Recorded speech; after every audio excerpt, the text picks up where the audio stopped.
आज हम लोग बात करने वाले हैं बीए पार्ट 2 हिस्ट्री ऑनर्स का पेपर 3। पेपर 3 का ये चैप्टर 7 है। इससे पहले चैप्टर 6 तक बहुत अच्छा से हम लोग पढ़ लिए हैं। चैप्टर 6 बहुत अच्छा से पढ़ लिया है। अगर आपने नहीं देखा है तो उसका लिंक इसी वीडियो के नीचे डिस्क्रिप्शन में दिया गया, वहां देख सकते हैं, या इसी चैनल पर प्ले लिस्ट बना हुआ होगा, वहां से भी देख सकते हैं।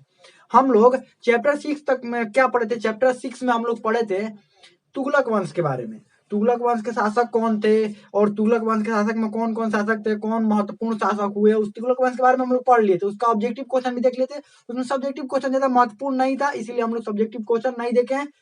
और सब्जेक्टिव क्वेश्चन कब देखेंगे? जब ये जैसे ही पेपर 3 खत्म हो जाएगा, पेपर 4 भी खत्म हो जाएगा, उसके बाद जो मोस्ट इंपोर्टेंट हम सब्जेक्टिव क्वेश्चन करवाते हैं ना, सब्जेक्टिव क्वेश्चन में भी उस चैप्टर से हम लोग क्वेश्चन क्या कर लेंगे, देख लेंगे।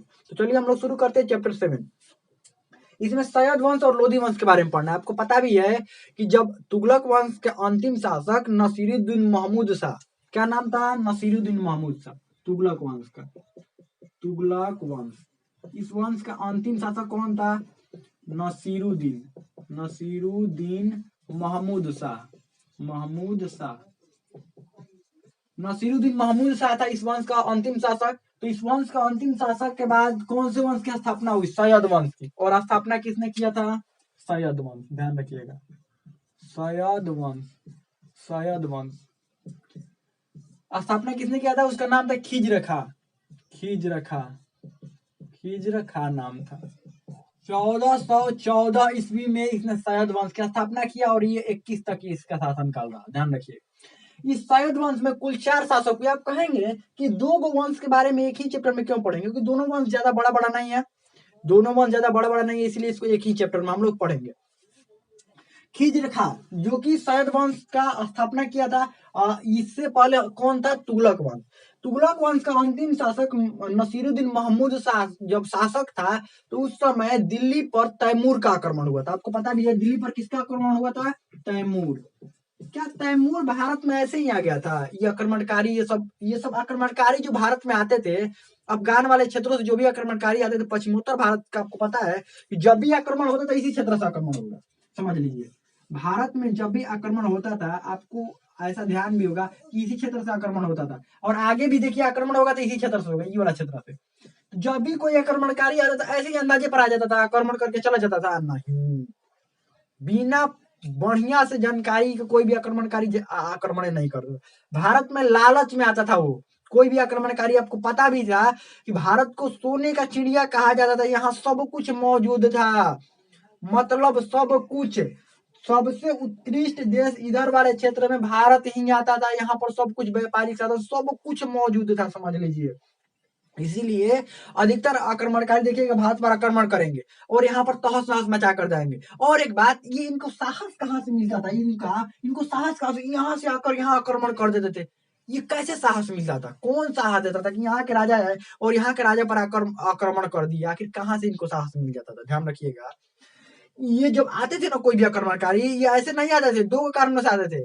या तो यहाँ पर आए और इनको इनविटेशन देकर कोई कोई राजा बुला देता था इधर का। मान लीजिए इधर का कोई राजा हुआ ना, इधर कोई छोटा राजा हुआ, इधर बड़ा राजा हुआ, इन दोनों में आपस में वही युद्ध चल रहा है। तब तक ये छोटा वाला जो राजा हुआ, इधर से कोई बड़ा जो शासक है उसको कहे कि आ जाइए, भारत में आक्रमण कीजिए और यहाँ पर आपको बहुत सारा धन मिल जाएगा, और इस राजा पर आक्रमण कीजिए, हम आपकी मदद करेंगे, सब बताएंगे कि रास्ता कहाँ है, ये कहाँ पर ये राजा कमजोर है। बस इसी में कौन इधर वाला आकर आक्रमण कर देता था। या दूसरा कारण क्या होता था? जब भी इधर से आक्रमणकारी आते थे तो छोटे छोटे राजा अपने आप आत्मसमर्पण कर देते थे, और आत्मसमर्पण करने के बाद अपना सेना तो देते ही थे, साथ में सब एक एक बात बता देते थे कि देखिए यहाँ पर ये हारने वाला राजा है, ये बड़ा राजा है, यहाँ पर आक्रमण कीजिए, इस किले पर आक्रमण कीजिए, इसके पास ये हथियार है। क्योंकि देखिए यहाँ का स्थानीय राजा है, छोटा ही राजा है, लेकिन पता तो है ना कि उस राजा के पास कितना ताकत है, इसको थोड़े पता है। वहां के जो छोटा राजा है, तो आते ही छोटा जो राजा होता था अपने आप आत्मसमर्पण और हर एक बात बता देता था। बस क्या कर देते थे, बड़ा आक्रमणकारी आक्रमण कर देते थे। मुगल भारत में कैसे आए थे? बाबर कैसे आया था भारत में? आगे आप पढ़ेंगे बाबर के बारे में। बाबर क्या भारत में रहने के लिए आया था? नहीं, बाबर को इनविटेशन देकर बुलाया गया था कि आ जाओ भारत पर आक्रमण कर लो।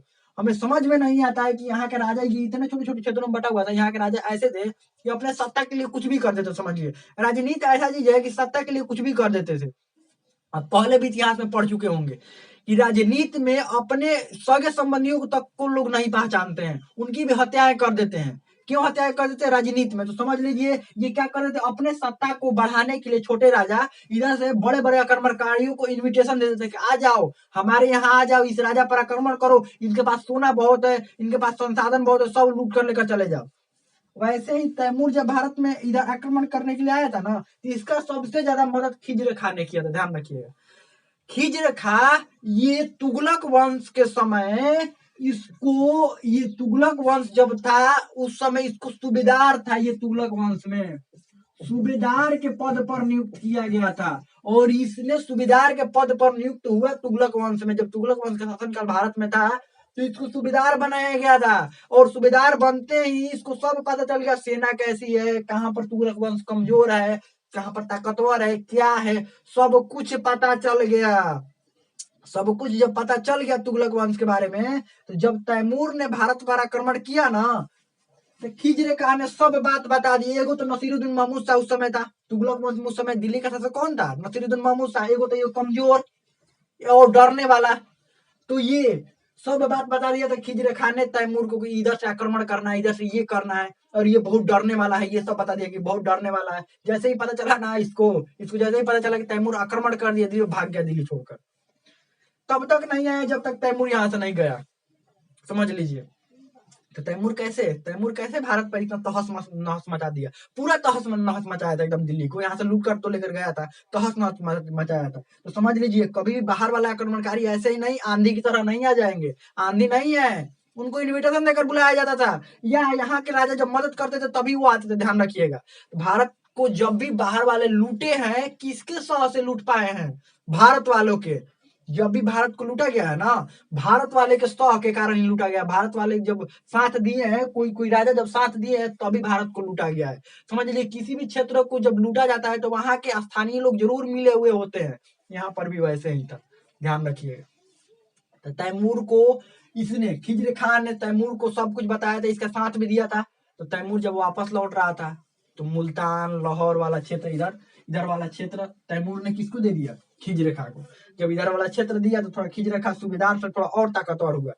ताकतवर बनते ही इसका नजर पहुंच गया यहाँ पर। नजर पहुंचते ही आपको पता ही क्या हुआ, खिजर खां ने यहाँ का काम खत्म कर दिया, इन लोगों का, तुगलक वंश का इनका काम खत्म कर दिया सबका, और अपना शासन क्या कर दिया? स्थापित कर लिया, और यहाँ पर सैयद वंश का शासन काल स्थापित हुआ। लेकिन किसी के दिया हुआ, अगर आपको कोई आपको कुछ दे रहा है, उसको लेकर आप शासन जब चला रहे हैं तो अपना एक स्वतंत्र राजा नहीं हो सकते, हमेशा आपके मन में डर ही रहेगा। अगर किसी और ने आपको सत्ता पर बैठाया है तो हमेशा आपके मन में डर रहेगा। अगर आपने लड़कर सत्ता हासिल की है तो आपके मन में बिल्कुल डर नहीं रहेगा। लेकिन आपको किसी ने बैठाया है ना, यहाँ पर खिजर खां को जो यहाँ का जो जागीर था, यहाँ का जो सत्ता था, किसने दिया था? लाहौर मुल्तान वाला क्षेत्र किसने दिया था? तैमूर ने। क्या खुद ने जीता था? नहीं, तैमूर ने दिया था। तो हमेशा इसके मन में डर किसका रहता था? तैमूर का। तैमूर का। कभी भी इसने अपने नाम का सिक्का नहीं चलवाया, खुद को सुल्तान घोषित नहीं किया, ध्यान रखिएगा। सिक्का इसने नहीं चलवाया था, अपना नाम का कभी सिक्का सुल्तान घोषित ही नहीं किया, सुल्तान नहीं घोषित किया, सिक्का भी नहीं चलवाया,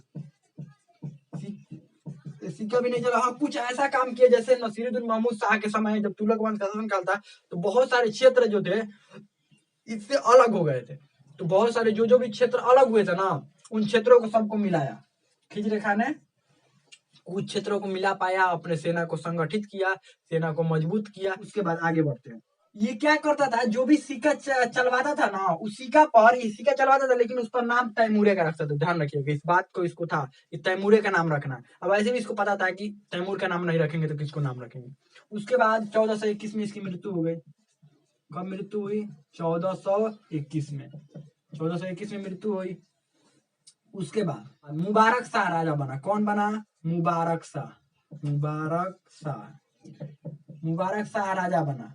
मुबारक शाह राजा बनते सबसे पहला काम क्या किया? इसने कहा कि नहीं, तैमूर वैमूर किसका नाम रहेगा, खुद को पहले सुल्तान घोषित किया, कहा कि हम सुल्तान है। एक योग्यता के साथ ही आया, योग्य शासक का ध्यान रखिए। पहले खुद को कहा कि हम सुल्तान है। दूसरा बात कहा कि तैमूर वैमूर अब किसी का बात नहीं चलेगा, सिक्का जो चलाएंगे किसका नाम से चलेगा? हमारे नाम से। क्योंकि इसको पता चला अब तैमूरों का काम खत्म हो गया था, तैमूरों नहीं बचा था, अब तैमूरों का काम खत्म हो गया था, ध्यान रखिए। बचा नहीं था। तो मुबारक शाह खुद एकदम स्वतंत्र होकर एकदम अच्छा राजा की तरह क्या करने लगा, जिंदगी जीने लगा और ये अपने सैन्य संगठन को मजबूत किया और जो भी आय के स्रोत थे उसको मजबूत करने लगा। साथ में आय के स्रोत मजबूत करने के साथ साथ इसने समझ लीजिए खुद को कहा कि हम स्वतंत्र, हम किसी और के अधीन नहीं है, हम क्या है, स्वतंत्र। देखिए ये भी स्वतंत्र ही था, लेकिन हर बात तैमूर के बारे में था कि खुद को सुल्तान नहीं घोषित कर दिया, सिक्का पर भी तैमूर, जबकि ये अपना सिक्का चलवाया और सिक्का पर भी खुद क्या किया, खुद का नाम अपना अंकित करवाया। ये तैमूर के नाम को क्या किया, यहाँ पर तैमूर का नाम को रहने देगा नहीं, अब तैमूर का नाम नहीं रहेगा, अब किसका नाम रहेगा, हमारा नाम रहेगा। तो यहाँ तक मुबारक शाह के बारे में हम लोग पढ़ लिए। इसके बाद हम लोग आगे और शासकों के बारे में, इस वंश के बारे में पढ़ेंगे, तो हमें लगता है इतना कुछ समझ में आ गया होगा।